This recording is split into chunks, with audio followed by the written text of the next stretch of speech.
So yet another inequality in which we're dealing with the addition and subtraction properties of inequality. In this case, it involves a dreaded fraction. That is going to involve just a little bit more work, but it's still just the same process. We start with m plus 4/5 is greater than 3, so we want to subtract 4/5 from both sides to isolate the variable m. So m plus 4/5 minus 4/5 is greater than 3 minus 4/5. But how do we subtract 4/5 from 3? We have to put them over a common denominator. So we're left with m on the left-hand side because 4/5 minus 4/5 is 0. So m is greater than 3.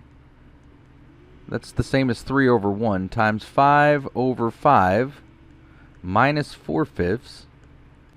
So m is greater than 15/5 minus 4/5, or m is greater than 11/5. 15/5 minus 4/5 is going to be 11/5. Now that's the same thing as m is greater than 2 1/5.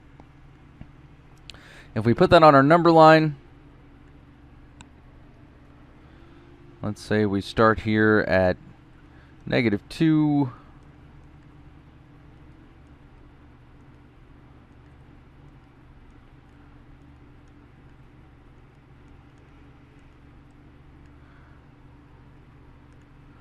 So 2 1/5, and it's not inclusive, which means we're going to have an open circle.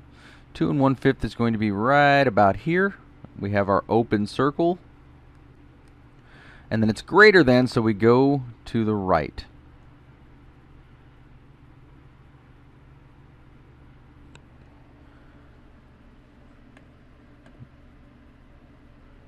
Now, either one of these answers would be acceptable unless it specifically mentions to have one form or the other, or if it fits the context of the situation. In this case, with a strict numerical inequality and not a word or applied problem, either one of these should be an acceptable answer. Now to check, let's check using whole numbers if nothing else. So we'll check by first, let's let x equal 2, or m equal 2. If m equals 2, then we have 2 plus 4/5. We want this to be false because this is less than where we start with 2 1/5. So 2 4/5 is not greater than 3. So it checks with our solution there. Now let's try m equals 3. So 3 plus 4/5, is that greater than 3?